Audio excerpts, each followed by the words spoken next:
sekarang di di Cirebon, di kota Cirebon ini sudah seperti itu atau belum seperti itu? Alhamdulillah ya, bahwa sebenarnya di kota Cirebon itu sudah adalah kenyamanan itu. Tetapi kita harus ingat bahwa dunia sudah berubah.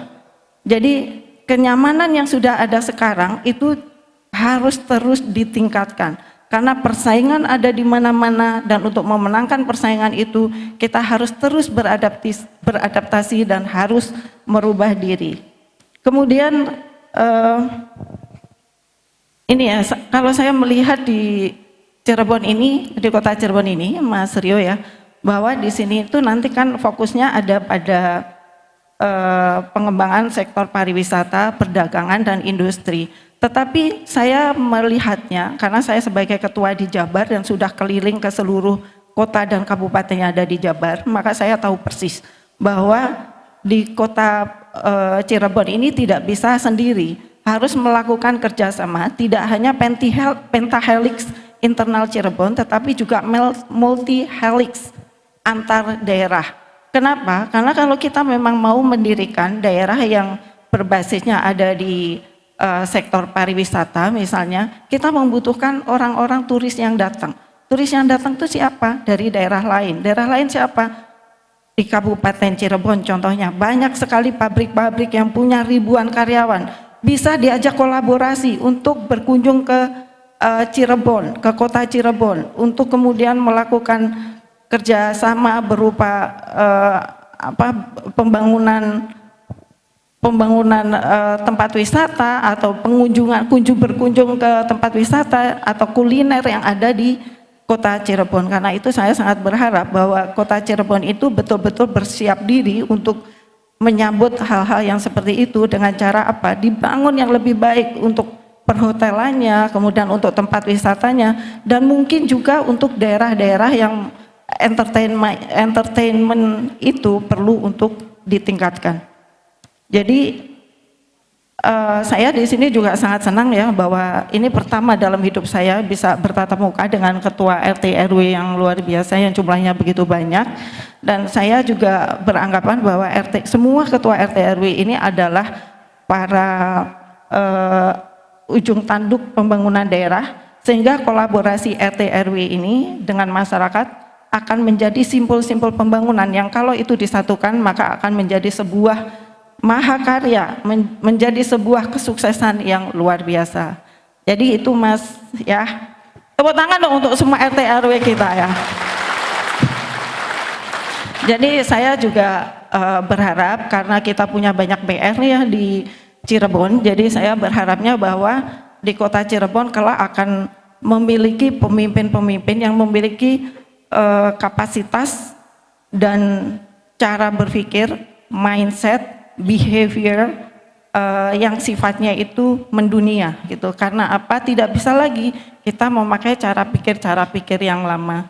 Dan saya juga sangat berharap bahwa kepala daerah yang baru akan mampu membuat kota Cirebon ini menjadi kota yang meningkatkan kesejahteraan untuk masyarakatnya melalui pertumbuhan ekonomi dan pembangunan di banyak sektor, dan siapapun ya nanti yang menjadi kepala daerah di situ. Kalau ini judulnya adalah The Future of Cirebon atau masa depan kota Cirebon, maka paling tidak sebenarnya di dalam dunia ini Bu ya, di dalam dunia ini mohon izin Pak Enggar, di dalam dunia ini semua menu itu sudah ada, semua resep itu sudah ada. Mau kota maju di dunia, mau negara maju di dunia, mau negara terbelakang, kota terbelakang, provinsi terpuruk atau provinsi termaju, itu Bapak Ibu semua bisa ketahui. Artinya kalau kita makan di atas meja begitu, menunya itu sangat lengkap. Jadi kalau kita bicara tentang masa depan kota, terutama kota Cirebon yang kita cintai, itu sebetulnya kembali atau berpulang kepada hati kita, Bapak Ibu. Kita yang lahir dan tinggal dan hidup dan tumbuh dan berkembang di kota Cirebon ini, apakah mau memajukan kota yang kita cintai ini. Pak Enggar sudah membuktikan sejauh-jauh Pak Enggar terbang ke langit ketujuh begitu, tetap hati kecilnya itu punya keinginan yang besar ingin memajukan kota kelahirannya.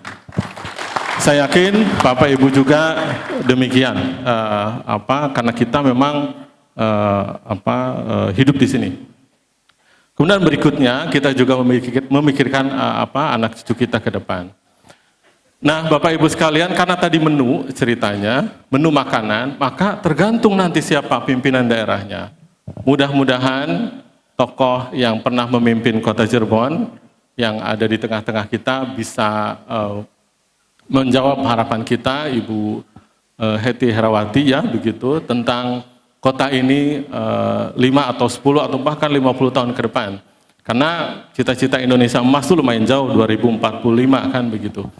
Namun dari menu-menu yang ada, tinggal kita mau pilih yang mana. Bapak Ibu, alhamdulillah saya itu sedikit banyak punya cerita. Tadi Pak Om Rio sudah menceritakan, saya mulai dari Pak Yanto, mulai dari wartawan sekolah. Jadi pada saat itu di SMA 6 ya begitu, karena saya suka menulis ya begitu, saya suka menulis. Kemudian dikasih kesempatan oleh manajemen bisa keliling dunia begitu dan bisa tahu kota-kota maju di dunia termasuk juga di Indonesia.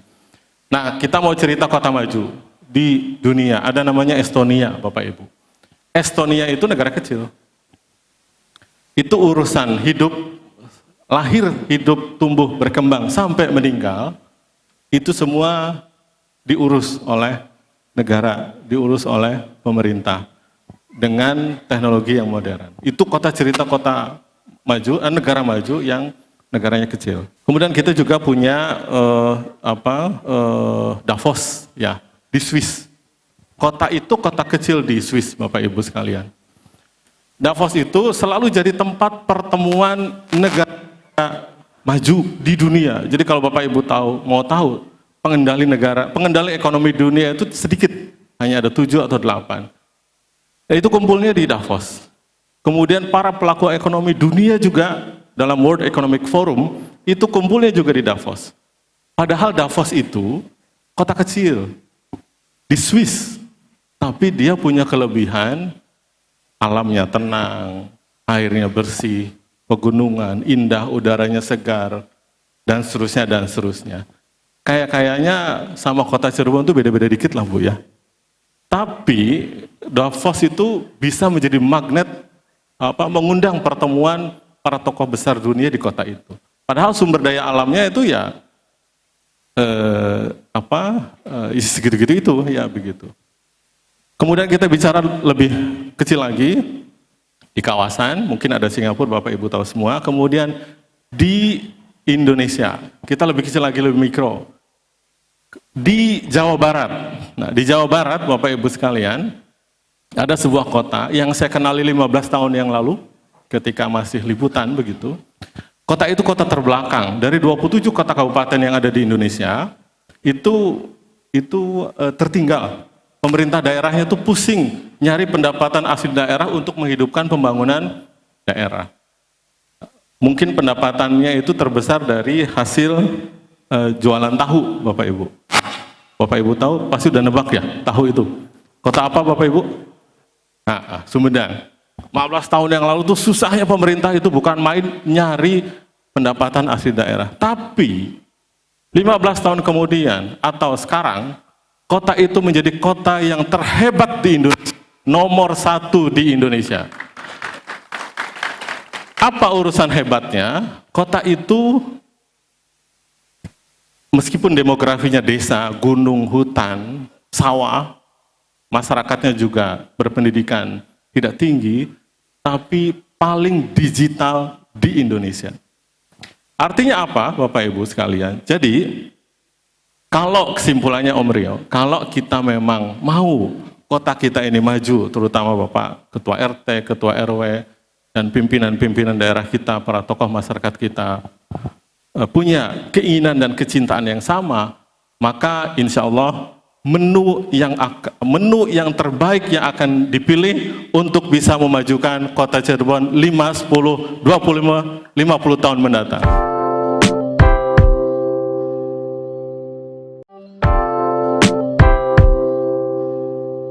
Teringat saya perjalanan saya waktu itu di hadapan Bang Surya. Nah kula sinemukaken jare Bang Surya bisa aja mimpin kota. Waduh, aku rasa seneng tapi deg-degan Pak. Nah dipoles sareng Pak Enggar sampai kepincut Pak. Duduk kayak toko makanan nih pelasaren kepincut. Akhirnya ke bawah nih niki sing jare Mas Sirowau.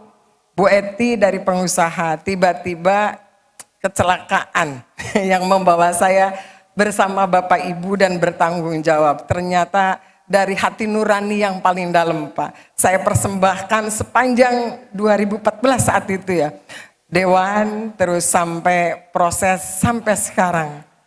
Dan mengenal Bapak Ibu dalam kesempatan yang sangat luar biasa. Pengabdian saya, banyak hal perjalanan tentu yang saya alami. Terima kasih Bapak Enggar sudah selalu menyentil saya. Bu Eeng, beliau kalau manggil saya Bu Eeng. Maka Cirebon masih kotor, pasar Kanoman, kula diseneni Pak. Masya Allah, memang bener ya Pak, kula diseneni. Jadikin dalam tahapan Senin menyeneni ada satu tanggung jawab. Mau sing diomongi Mas Hendrik, kota apa Mas? Sing saya pisan mau. Wis embulah dapros gitu kan dia.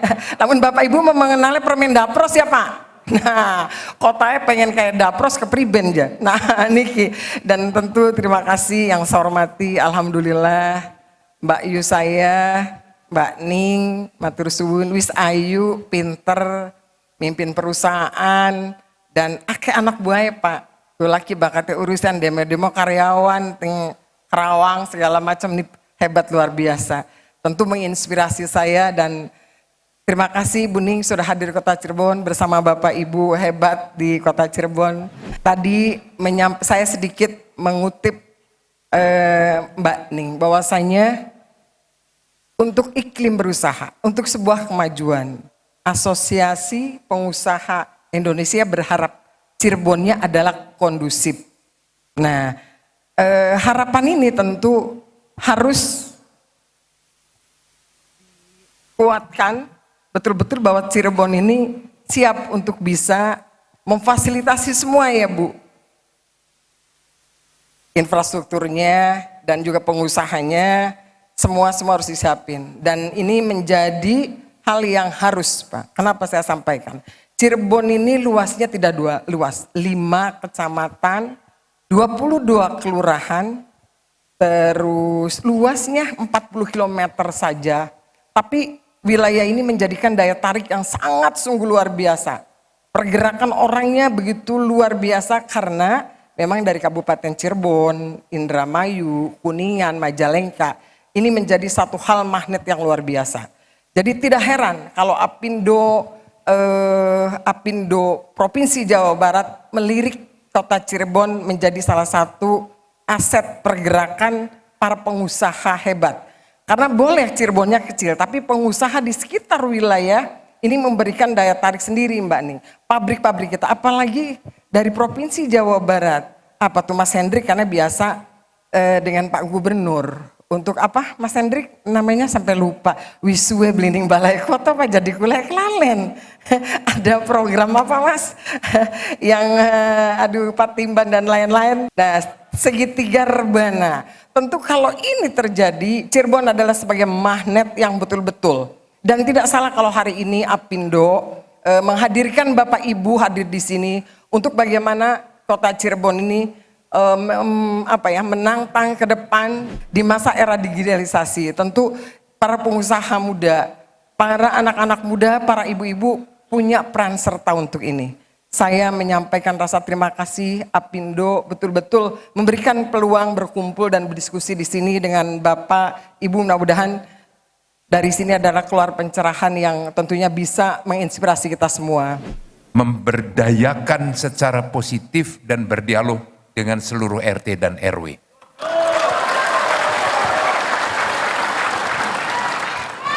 Ya bakal beli setuju, awas baik.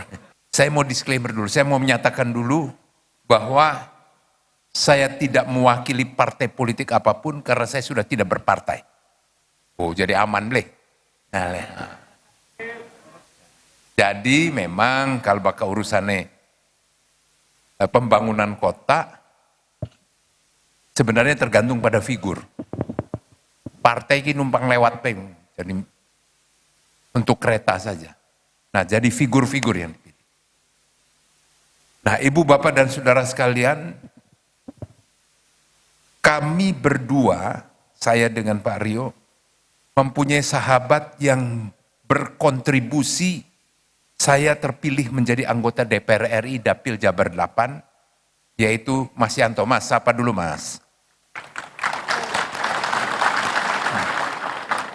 Dan kami berdua yang sudah terikat kolaborasi kerjasama B-Universe dengan This Way yang tadi disampaikan oleh Mas Agus, bahwa ya sampai saat ini dan kita terus akan mempertahankan menjadi media terbesar di Indonesia, kekuatannya luar biasa. Yang tadi saya sampaikan, kenapa saya bisa berhasil? Karena Mas Yanto. Itu karena radar Cirebon televisi, nah itu kekuatannya. Tetapi kekuatan media bisa bikin seneng, tapi bisa nyungsep kalau dia tidak amanah. Kalau dia tidak melakukan tugasnya dengan baik. Nah, ini saya lihat dulu nih supaya bisa salah. Cukup banyak ibu-ibu. Ada keberpihakan dari atau era dari ibu-ibu sekarang. Termasuk Ibu Ning ada keberpihakan kepada Ibu Hetty.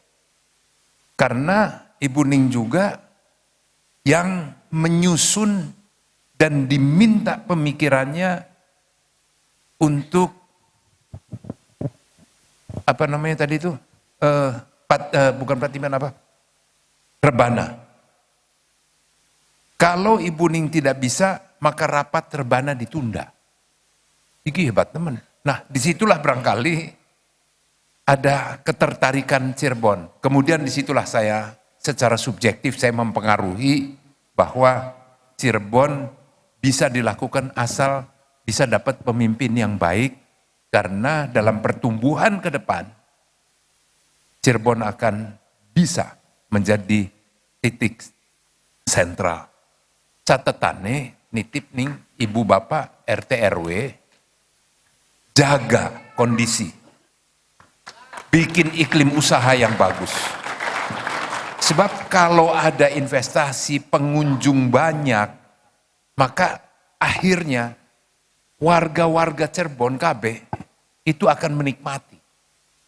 Itu syarat utama. Jadi selain pemimpin, juga yang akhirnya tugas pemimpin adalah menyejahterakan masyarakat. Ya, saben tekaning Cirebon ngomel baik. Cirebon bukan makin baik, mulai dari keindahan kota makin beli karuan. Saya bersama sekali lagi dengan Mas Yanto sudah meminta nih, kedua ini kalau jadi harus bikin beres dan bikin bersih kota Cirebon menjadi kota yang indah. Rungsep pisan ngurusi sungkrabe kangel pisan. Itu satu contoh. Belum yang lain. Dan harus memperankan RT RW untuk bagaimana mengajak masyarakat berpartisipasi sama-sama untuk memperbaiki. Karena kalau tidak, ya rusak. Tapi catatannya adalah pimpinan kota, wali kota, yang juga seluruh anggota DPRD terpilih, beliau dari partai apapun, dia harus komit mendukung, juga harus perhatikan RT RW. Ya, Cirebon itu kalau ditata dengan baik, yang tidak mungkin hanya bisa diselesaikan oleh RT RW, dan tidak juga mungkin diselesaikan oleh wali kota dan wakil wali kota, tetapi semua pihak bisa berkolaborasi, bisa kerjasama untuk meningkatkan. Pendapatan, kesejahteraan masyarakat tergantung dari kita semua. Bahkan pikir kalau semua bersama, kemudian dengan sentuhan keibuan dan generasi muda yang begitu semangat, insya Allah Cirebon bisa benar dalam 1-2 tahun. Jadi itu beberapa yang saya ingin mengajak kita semua untuk kita bersama memikirkan kota ini. Saya rutin Cirebon. Bahkan kira-kira sampai telunggulan beli teka Cirebon udah jadi rada kurang otaknya.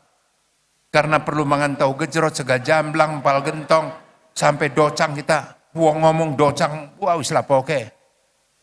Ya, nasi lengko iya, nasi lengko pagongan. Bari tapel, serabi, wis kabeh lah gepu mau komplit. Bakal beli rada-rada kurang, mulane bakal pengen pinter kudu mangan manganan Cirebon. Jadi sekali lagi saya ingin sampaikan bahwa Cirebon punya prospek. Saya ngintip dari apa yang lagi disusun, dipikirkan oleh Ibu Ning sebagai pemikir think tank-nya untuk Rebana. Kok ini bisa menjadi titik sentral?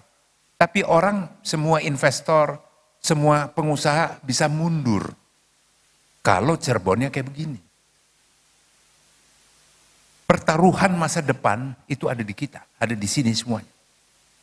Nah, jangan kita semata-mata mau mengharapkan hanya dari anggaran pemerintah, APBD. Banyak hal lain. Bu Eti mengambil terobosan sampai ke provinsi, sampai ke nasional untuk dapat mata anggaran di dalam rangka pembangunan itu. Dan bukan hanya mengandalkan pemerintah APBD dan APBN, tapi swasta pun bisa diajak. Catatannya saya mau clear nih. Sejak sekian tahun jadi anggota DPR mewakili Cirebon, Dapil Jabar 8, Cirebon Indramayu. Kemudian pada periode yang 2 periode, ya kita kira ngaku dosa lah, wali kota pemilihan saya jaga betul semuanya. Tidak ada satu sen pun ada atau satu proyek pun saya ambil dari sini. Tidak ada dan tidak akan pernah ada. Ini semuanya kita dorong itu pada para pengusaha-pengusaha kang anak kang Cirebon kabeh. Dan itulah yang kita dorong, tapi kerja kang bener. Bakal beli bener ya kita tinggal angkat, kita apor, hati-hati baik. Ya, merugikan masyarakat.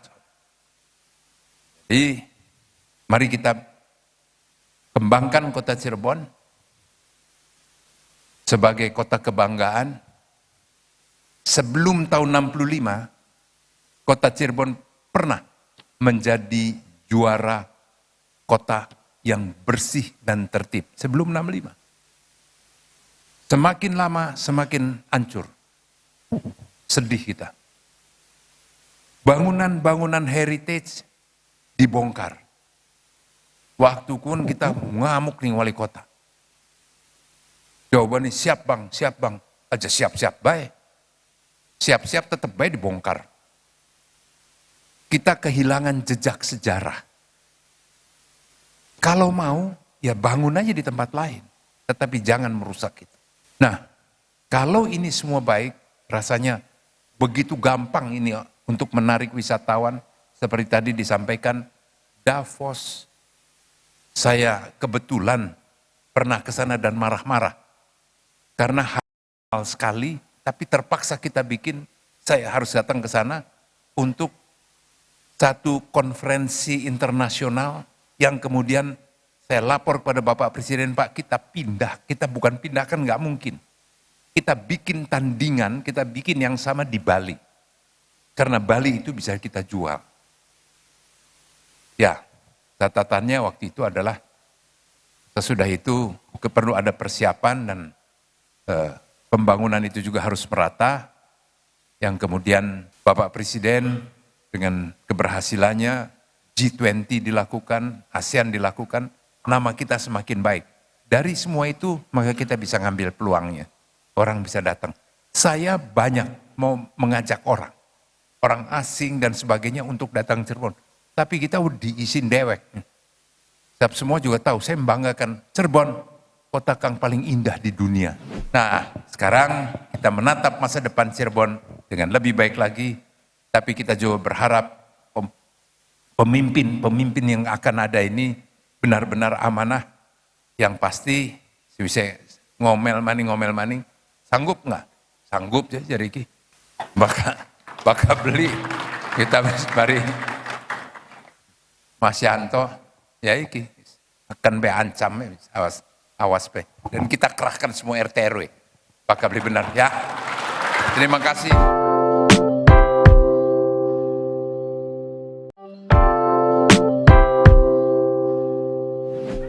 Jangan sampai kita bekerja, tapi kita buat lapangan pekerja. Bagaimana Mas Hendrik nanti trik-triknya agar kota Cirebon menatap masa depan yang lebih sejahtera dan bahagia, baik untuk kehidupan masyarakat secara keseluruhan. Terima kasih. Assalamualaikum warahmatullahi wabarakatuh. Waalaikumsalam warahmatullahi. Sedikit saya kutip dari Pak Suhendrik.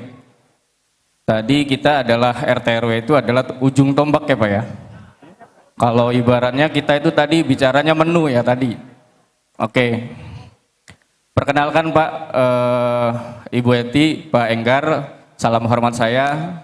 Saya Ketua RW 10 Sukeduwur. Nama saya Mas Gunawan. Saya membawahi daripada 14 RT Pak. Di wilayah kami itu demografinya luas, hampir satu kelurahan Pekalipan Pak.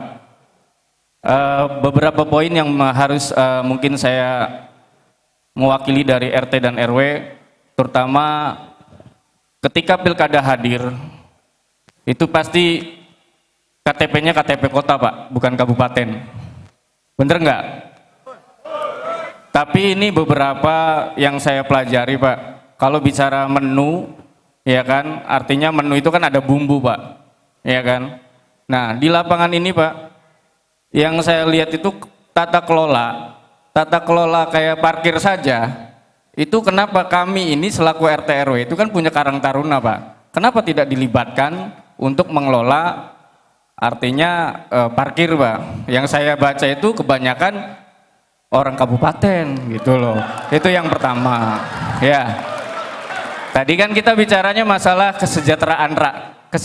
kesejahteraan RT dan RW ya. Artinya di situ saya lihat itu banyak kebocoran juga Pak Ibu Eti, Pak Suhendrik nanti ke depan untuk mungkin mudah-mudahan jadi pemimpin kami. RT RW nggak bisa apa-apa, nggak bisa kerja Pak. Mau merencanakan ruang bagaimana?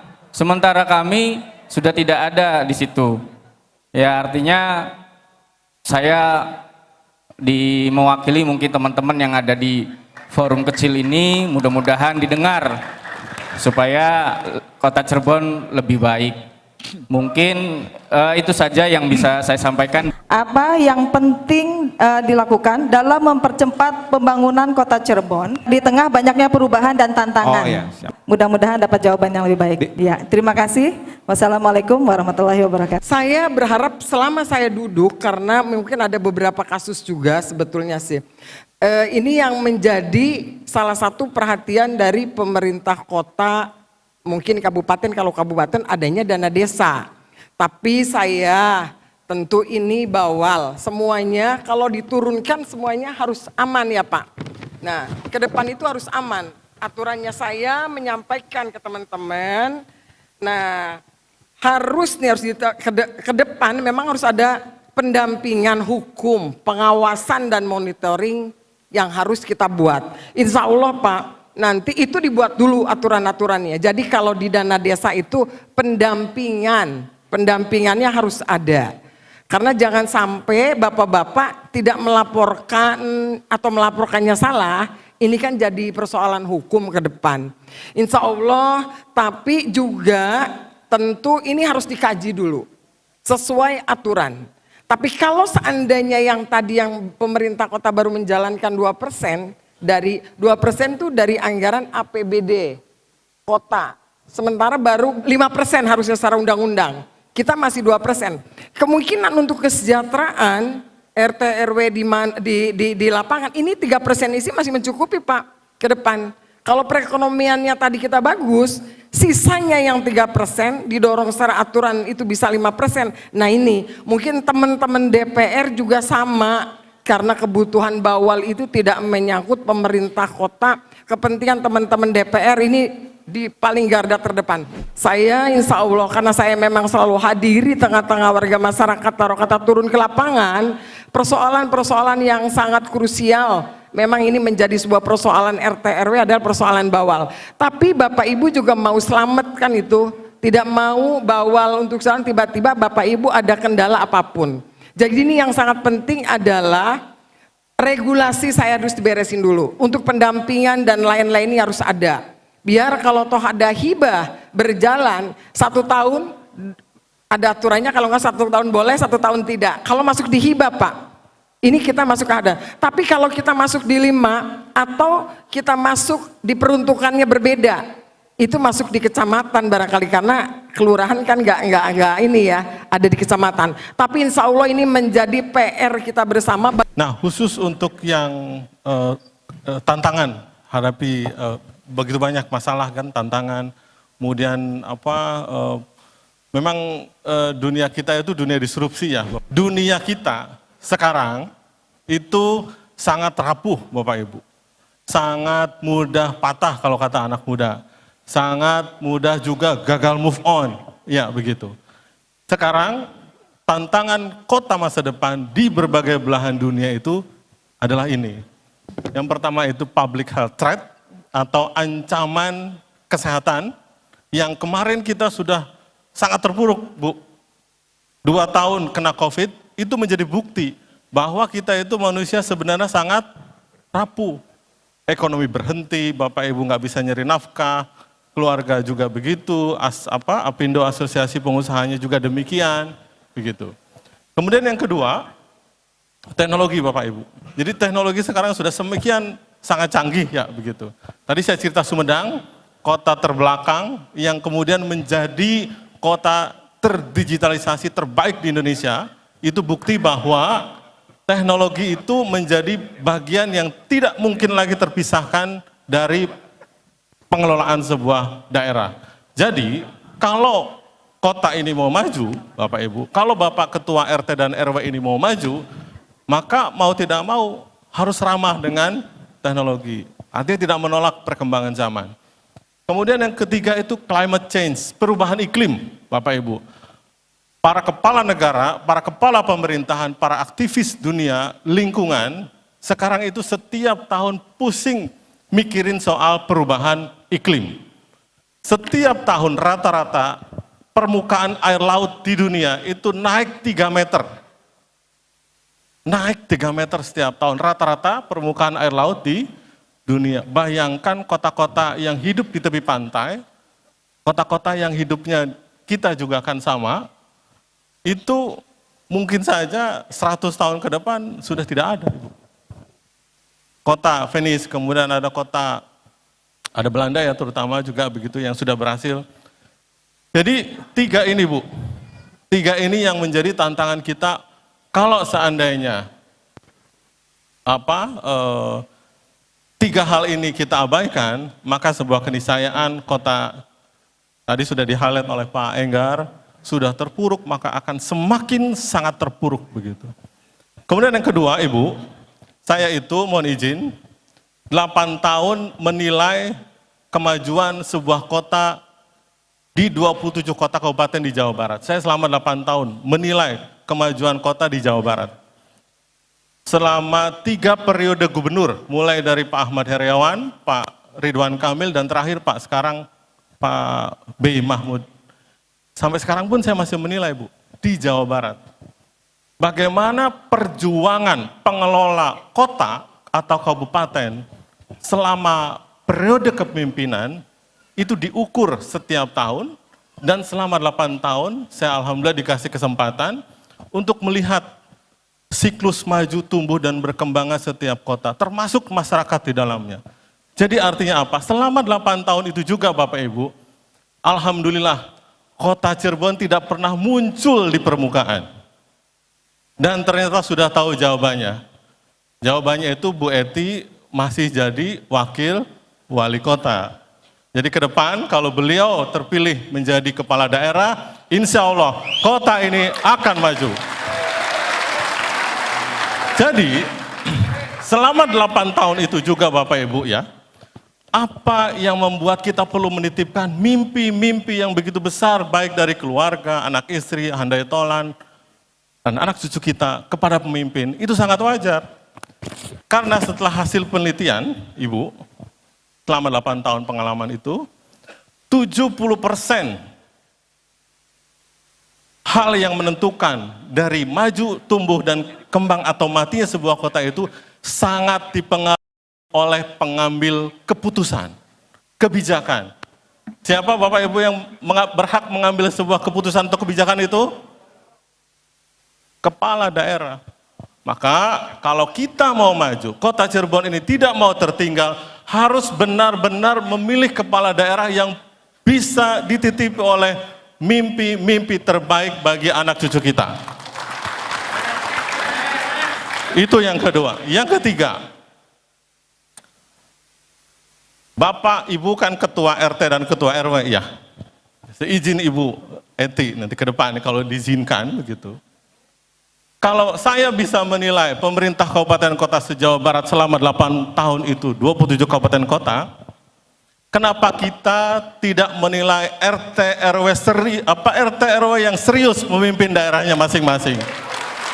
Hadiahnya apa? Hadiahnya mungkin nanti, ya, apakah Bapak Ibu pergi ke luar negeri, pergi ke Singapura, pergi kemana, misalkan kan begitu. Iya, karena Bapak Ibu juga perlu punya pandangan yang luas, bahwa pelayan masyarakat itu jangan hanya bisa merasa terbaik di lingkungannya masing-masing. Lihat keluar, lihat dunia lain, lihat negara lain. Biar jangan kami-kami saja, orang-orang yang diberi kesempatan lebih dulu. Tapi Bapak dan Ibu ketua dan ketua RW punya kesempatan yang sama. Saya kira itu Ibu kuncinya. Terima kasih, mudah-mudahan berkenan. Mohon maaf bila ada kekurangan. Menatap masa depan gemilang kota Cirebon hanya bisa dilakukan apabila pemimpinnya memiliki kualitas, kapasitas, dan komitmen. Siapa itu? Terima kasih. Ibu Bapak, pimpinan RT RW, saya titip kota Cirebon. Kepada Bu Ety dengan Mas Hendrik, saya titip RT dan RW. Sekali lagi kami mengucapkan terima kasih kepada Apindo DPP Jawa Barat, Apindo Kota Cirebon yang sudah meluangkan forum silaturahmi. Keduanya tadi bisa kita lihat bagaimana setiap apa yang disampaikan oleh Mbak Eng, Bu Ety, semuanya keluar dari hati. Dan semua apa yang ingin dicapai, semuanya dipikirkan oleh Mas Hendrik. Semua bisa terjadi, semua bisa berharap. Kalau kita mencintai kota kita pasti maju. Terima kasih.